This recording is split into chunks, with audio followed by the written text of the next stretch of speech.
Welcome back for another installment in this Nikke Goddess of Victory lore series. To cater to newcomers and veterans alike, I'll be speeding through the main story, with a section at the end dedicated to spoilers and analysis. If you're enjoying these videos, please consider joining as a channel member, as it's by far the best way to support what we do. We're almost ready to resume the story with Chapter 27, but we have two much smaller events to look at first. Boomsday is our introduction to Elegg, a gamer and technophile from the Electric Shock Squad. She and her partner Trony work to maintain the Ark's infrastructure alongside the MMR. Specifically, they research and develop electronic equipment. When Elegg was a human child, she was obsessed with the retro FPS game Boom, to the point where she was bullied for it. That never tarnished her fandom though, even after she became a Nikke. If anything, her job as an electrician has merely given her new avenues to enjoy the game. For the fun of it, she'll find ways to install Boom on literally any device possible, no matter how impractical or intrusive. Well, I suppose she shows restraint when it comes to emergency equipment. It's a harmless habit, mostly. She's installed Boom on Cafe Sweetie's vending machines, Yan's calculator, billboards, and even the Outpost Observatory. Things that don't even seem like monitors, such as an umbrella belonging to Aid from the Maid Cafe, fall victim to Elegg's obsession.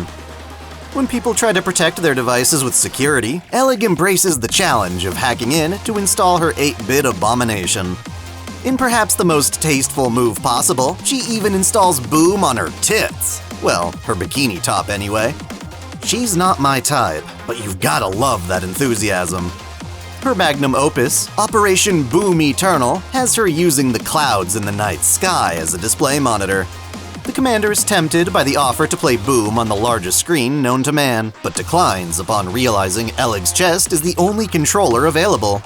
I'm surprised he said no, but even if he played, I'm pretty sure Elegg's more interested in the game itself than getting on the naughty list. We'll meet Trony in the main story a bit later, but for now, she's Elegg's partner in Electric Shock. Problem is, she's a reclusive introvert with zero social skills. It's so bad that she has Elegg handle the squad's meetings solo. Normally, Trony cherishes Elegg as her one and only friend, but it can be hard for her to convey her insecurities and communicate clearly. Due to her fear of the surface, and her boss Siwin, Trony constantly keeps updating her will in case she doesn't make it back. Like most introverts, it's not that she dislikes talking, she just only knows how to gab about her interests, such as her favorite spaceship game Combat Ace, the Arc Rangers TV show, and cute puppies. Despite her fears, Trony yearns to see the sky, the real sky, as the Ark's Dome of Eternity is basically a giant monitor. When she was still human, the central government once tried to use the dome to display promo videos. While this justified her desire for an authentic sky, the fallout was severe. Many people couldn't handle being reminded of their underground refuge, leading to widespread depression. Trony was no different, presumably committing suicide and being resurrected as a Nikke shortly afterward. As a member of Electric Shock, Trony knows how valuable the Dome of Eternity is for giving people a sense of security. Thus, she and Elegg work on trying to solve the Ark's power supply issues, so their illusory peace isn't interrupted. Trony feels guilty for having Elegg handle their meetings with Siwin and the press, so she turns to the commander for help stepping out of her comfort zone. Ultimately though, Trony decides it would be best to simply take on more work to compensate for Elegg's contribution. Aside from Elegg and the commander, Trony's only conversation partner is her own AI companion, Trony. I somehow doubt sex with the commander has so much as crossed her mind. Instead, she has something much bigger to worry about. The Boomsday event has Trony learning a bit too much about the Ark's power supply. It's a rather shocking secret, one that Dai-chan has mentioned many times. Technically, the event doesn't give away the spoiler, so I won't either. Regardless, the truth is enough to scare Trony into complete seclusion, as she figures it out by accident. This makes her even less likely to leave her room and socialize. Even though she remains diligent in her work, higher-ups in the MMR worry her productivity may have dropped. Thus, they give her until the week's end to report in person, else they plan to wipe her memory. Elegg makes efforts to encourage Trony to leave her room, but is rejected each time. Even with the ultimatum, it seems Trony wouldn't mind having her memory wiped. Since her earlier efforts fail, Elegg hopes Trony may be more responsive to the upcoming ARK Gaming Expo, but not even a meet and greet with the ARK Rangers is enough to entice the troglodyte. They used to go together, but that changed ever since they completed a special power converter for the ARK. Resources are one thing, like food, water, and shelter, but power was a whole different story. When Trony and Elegg were first tasked with solving the ARK's power outages, they discovered the issue wasn't a lack of energy, but an overabundance of it, putting stress on the infrastructure. Their converter was actually meant to distribute that energy more evenly. I find it suspicious how they were expected to fix the issue without actually knowing where all the ARK's energy came from. Thus, Trony illegally chose to trace that energy back to its source, and learned more than she ever wanted to. It made her feel there was no hope of humanity ever seeing the real sky again. Still, even if Trony's fine forgetting what she learned, Elegg doesn't want her forgetting about their time as friends. Just as important, Elegg wants Trony to keep hold of her dream of seeing the sky. Ultimately, Trony decides to come out of her room when a blackout strikes the ARK. The two electricians need to work together to prevent another incident with the Dome of Eternity. Elegg doesn't know the secret yet, but realizes their converter is only a temporary measure, as they're trying to divert what is essentially unlimited energy. Nevertheless, she's up to the challenge. After all, one of the reasons she loves Boom in the first place is that it's an older game that doesn't hold your hand. You have to find success through repeated practice and fierce determination. Thus, they finish upgrading their converter, and Elegg celebrates by installing Boom on it. Not a big surprise, as she's had the gall to install it on Siwin's phone once before. To know what they're up against, Trony decides to not only tell Elegg about the power source, but to actually show it to her. This happens off-screen, and I can only assume the two Nikkes choose to keep this confidential knowledge a secret, at least for now. The event ends with Elegg and Trony attending the ARK Gaming Expo and having an absolute blast. They discuss how, in order to completely solve the energy crisis, humanity will have to abandon the ARK entirely, which means reclaiming the surface is absolutely critical. Now, this event happens to have a direct sequel called D.ark Hero, or Dark Hero. It's named after Trony's love for the Black Ark Ranger, who protects humanity from the shadows, like Batman. In a way, that's what Electric Squad does. After the Gaming Expo, Trony and Elegg have become close friends with Maiden and Exia, all sharing their love of video games together. On occasion, they'll get together to play raid battles in Final Quest Online, and that's just the tip of their gaming iceberg. For as much as Trony and Elegg are regarded as silent heroes for their converter, they don't exactly feel the same way about it. Instead, they feel guilty for hiding such an important secret from the public. Just thinking about it sends Trony into fits of panic. Elegg, on the other hand, winds up pulling some research on Material H, the form Indivilia took after being defeated. Apparently, the MMR thinks it's the Raptures' way of mimicking the ARK. It feeds off Nikke's, just like how the Raptures of old fed off organic materials. It's not surprising the MMR would know this. The problem is, Elegg and Trony aren't supposed to know, and there'd be consequences if anyone found out. Unfortunately, neither of them realizes they're under investigation. Instead, Trony and the Commander go to the premiere of a new ARK Rangers film, where Trony gets another chance to meet the Black Ranger in person. She gets some well-needed encouragement from her idol and pays it forward by making Elegg a custom Boom gamepad as a gift for helping her out of her isolation. Complicating the matter, Maiden's squad, Extrinsic, is tasked with monitoring Elegg and Trony as potential subjects in a terrorist plot against the ARK. Maiden's supposed to be investigating this with her partner Guillotine, but due to their personal friendship, she insists on doing this herself. With tears in her eyes, Maiden activates her Kotodama to capture Elegg. While Trony is also a suspect, she's given the opportunity to escape so long as she sells out her best friend. The one who offers her this deal happens to be Aether, a Nikke who's been here from the beginning, yet I've never mentioned until just now. Just like her squad mate Mana, Aether is an MMR researcher who works on the company's weapons, tools, and medicinal products. While Mana is diligent and reasonable, Aether comes off as a mad scientist who's always thrilled to test out her latest concoctions. Experiments are her passion, and she would have quit her job ages ago if not for the chance to toy with science. Beyond her research, she's exceptionally lazy, given her torn clothing and dismissive attitude. This also includes having terrible hygiene. Even when she's itchy and smelly, she'd rather not waste time showering. By extension, Aether's combat ready, but can't stand the battlefield and does her best not to get deployed. Instead, her interactions with the commander are more like a doctor and her patient.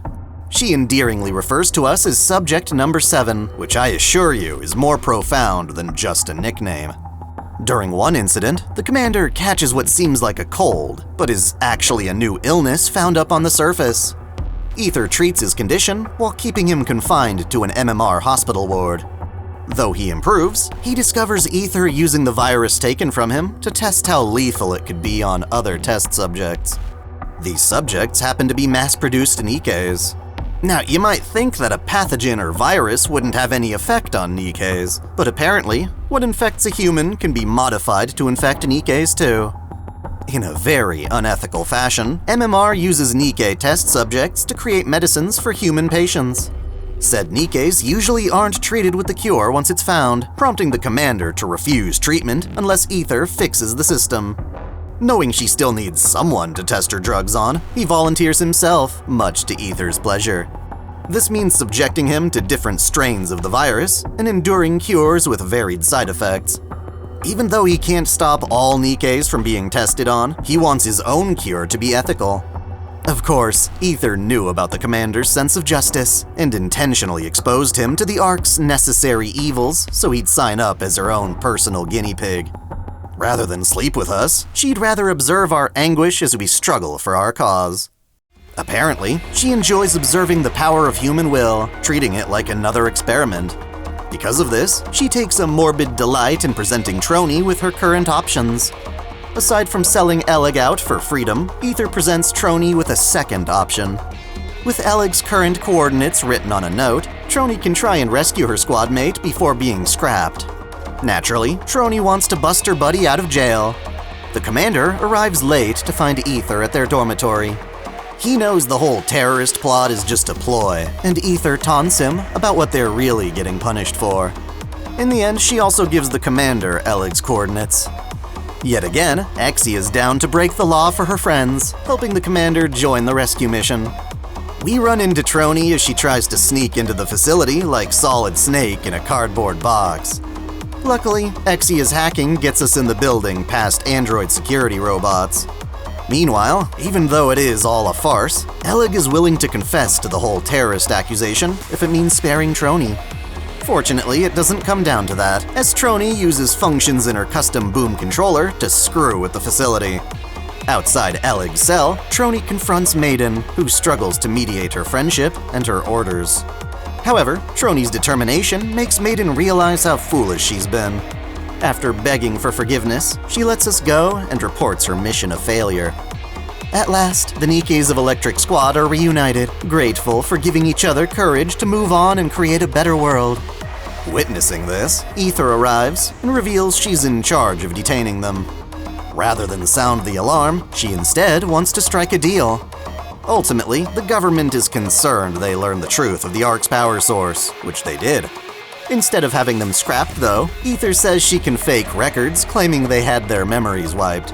She'll assure her superiors that the truth won't be rediscovered. Again, it seems Aether wants to see their potential out of scientific curiosity.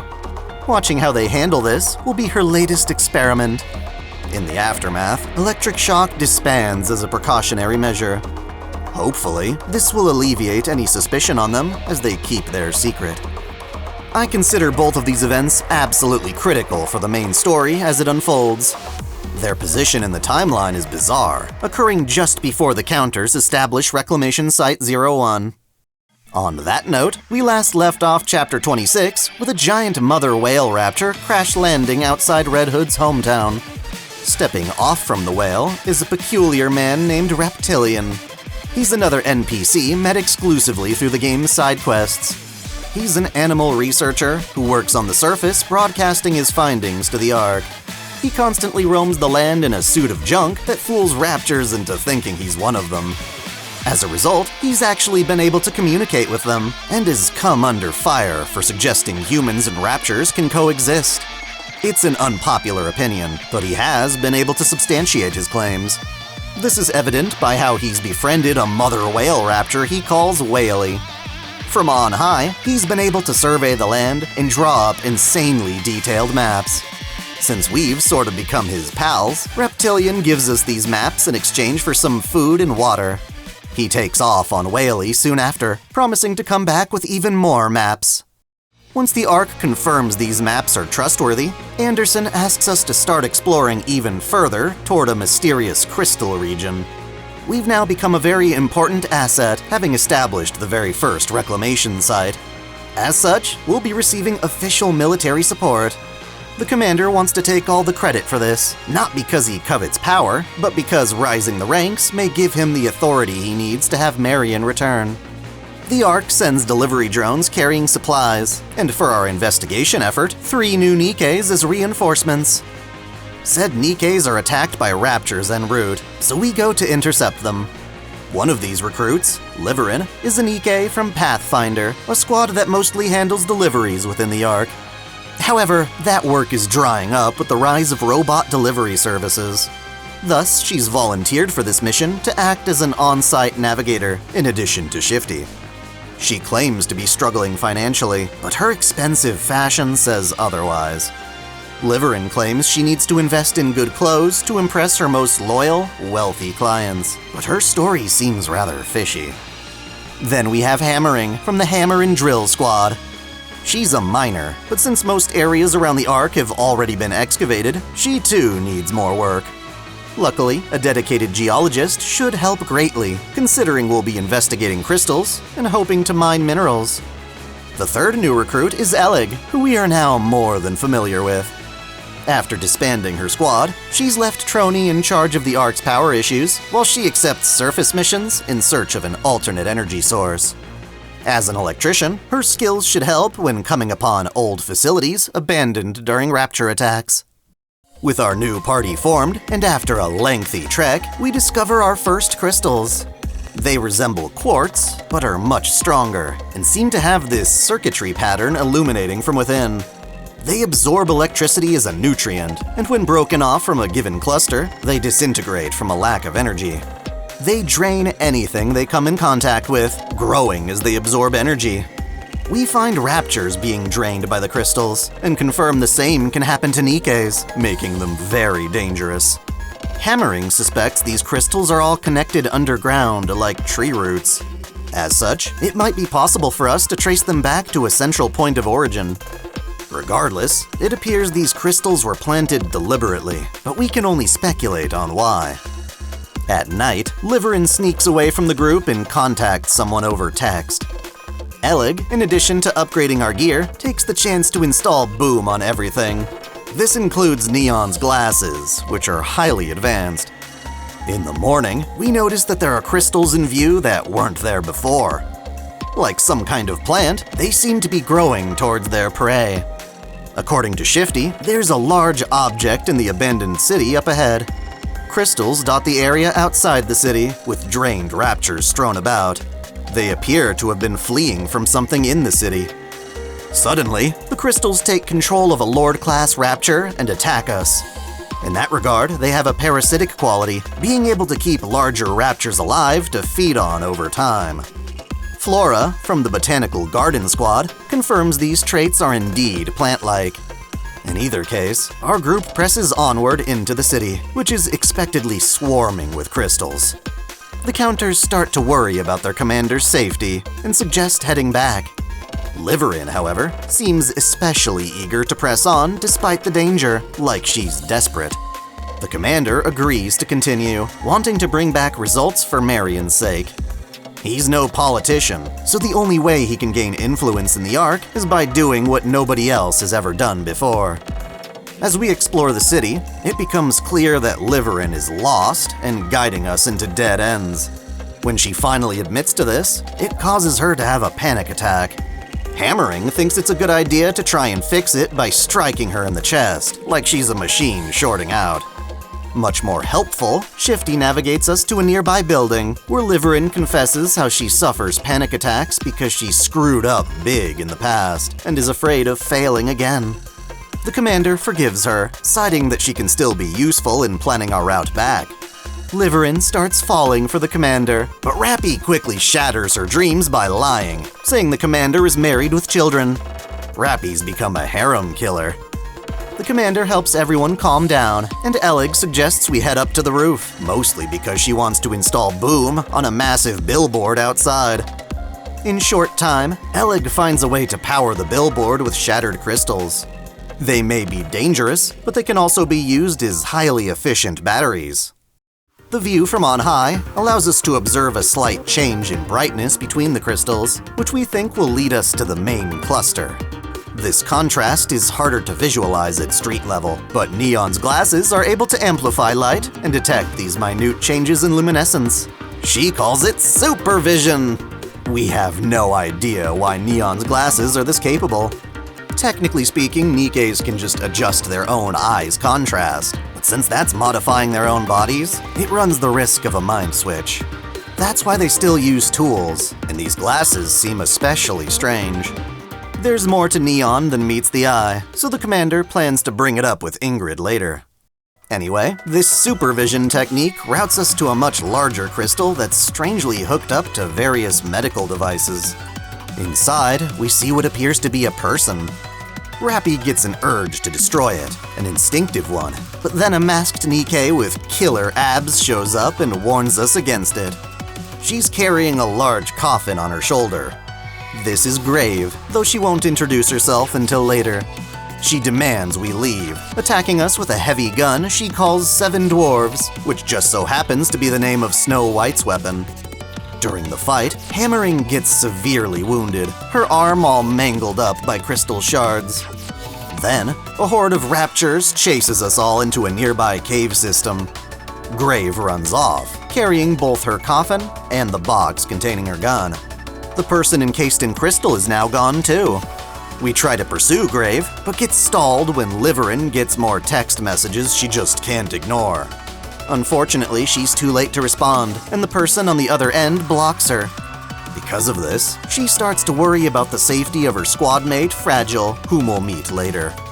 Eventually, we catch up with Grave, who refuses to talk to us because she doesn't trust humans like the commander. Feeling threatened, Grave slams a rod into the ground that feeds energy to the nearby crystals, blocking our path. They continue to grow towards us, but then Elegg gets the idea to distract them by tossing out overcharged batteries. This helps us for a while, until a sudden growth of crystals cuts Elegg and Liveryn off from the main group. We agree to split up and meet back outside the cavern. On their own, Liveryn admits she has an ulterior motive for going on this mission. Elegg also confesses that she's mostly here to alleviate the stress of knowing how the Ark gets its power. On the commander's side of things, we eventually make our way to the central crystal cluster we've been searching for this whole time. To our surprise, both Liveryn and Elegg have gotten stuck inside this cluster, with their asses sticking out. Hammering goes in to try and free them, only to notice the ground crumbling below her feet. She smartly requests a tracking device as she, Elegg, Liveryn, and the cluster fall deep into the earth. We need to rescue them, of course, but are perplexed to find that this underground tunnel is in fact an elevator shaft like the ones used to reach the Ark. Oh man. That wraps up Chapter 28. We'll kick off Chapter 29 next time, but for now, let's see what Dai-chan's got on the itinerary. Hey guys, I'm so glad we're finally covering the Crystal region. Grave happens to be one of my favorite Nikkes. Veterans will know that Gray's here in order to hide Cinderella during her recovery. The Old Tales event covers how Cinderella was corrupted into the heretic Enichiro, but Vaphouse wound up curing her. An epic battle against the Rapture Queen left Cinderella heavily damaged, and her creator, Ave, has been looking after her ever since. Over the years, Ave buffs up considerably, which normally wouldn't actually do anything. However, earlier models, even mass-produced ones like her, were capable of muscle growth like real humans. This has allowed Ave to drastically change her appearance and abilities. We later call her Grave, which conveniently sounds a lot like her old name anyway. As a former heretic, there's a chance Cinderella may be targeted by other heretics. For the most part, the Crystal region has provided sufficient cover for them. Graves also found a way to capitalize on the energy they absorb. Speaking of energy, let's talk about the Ark's main power source. Dai-kun still hasn't covered the Footstep Walk Run event, which reveals that the Ark is powered by a gigantic rapture core, one that's linked to a second core beneath the orbital elevator. Knowing this certainly puts Elegg and Trony in a bind. For now, it seems this system is a necessary evil, relying on rapture technology to hide from the raptures. It also sets up a concerning ultimatum for humanity. Defeating the raptures now means cutting off our only lifeline. At some point, to finally slay the raptures for good, mankind will have to abandon the Ark and return to living on the surface. Fortunately, that's always been the plan. Recall what Elegg read up on regarding Material H. It's apparently supposed to function like the Ark's power supply, and yet Material H derives power from absorbing Nikkes. Does this mean the giant rapture core needs to be fed too? Has the central government been sacrificing Nikkes this whole time? It's hard to say how deep this rabbit hole goes. For a brief moment, let's return to the topic of the Queen Gene. Earlier, I suggested that Marian's Queen Gene may have been modified by Red Shoes, aka Mirror, so that it wouldn't be detected by a Liberalio. While that's certainly a valid theory, I forgot to mention what Nayuta speculates. After generations of being destroyed by Liberalio, it's quite possible that the Queen Gene has evolved for its own self-preservation. It is adapted so that it can now hide until properly awakening. Red Shoes may have helped this along, but I don't have any definitive proof. Regardless, the gene underwent some kind of change so that Liberalio could no longer hunt it down. Let's shift gears to talk about Neon's supervision. Fans have speculated Neon's connection to Deep ever since they first saw a pair of glasses hung beside the large breasts of a Deep Nikke beneath the lift. Now, that suspicion has been verified. Whether or not it's the exact same pair of glasses, the VTC's Pope, Princess, used to wear them before handing them off to Neon on her deathbed. Of course, this was when Neon was still human. Upon dying, memories of Princess wound up buried with her mind. Neon doesn't know it yet, but those glasses are one of 3 keys needed to access the VTC's lost ancient technology. In the meantime, she simply enjoys all the cool gadgets built into them. One last spoiler topic for today is Liveryn. All of her panic and anxiety spring from her cooperation with Sixo. Back when her squad fell on hard times, Liveryn resorted to making illicit deliveries in the Outer Rim, much like Sugar. However, unlike Sugar, Liveryn lacked the courage to cut things off with Sixo, and is still being threatened by her. Afraid to say no, afraid that her dark past will go public, Liveryn follows Sixo's orders, leading her to the Crystal region. This implies Sixo is aware of what the crystals are capable of, wanting Liveryn to bring back a sample.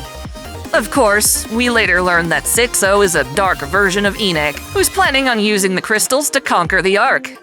It's a shame Liveryn has no spine, since she's so hot. If only she could escape from Sixo like Sugar did. So there you have it, another 2 events and 2 chapters completed. Like Dai-kun said, if you enjoy this video, be sure to like and share it. Consider supporting us as a paid member on YouTube, Patreon, or Subscribestar. Until next time, celebrate your fandom.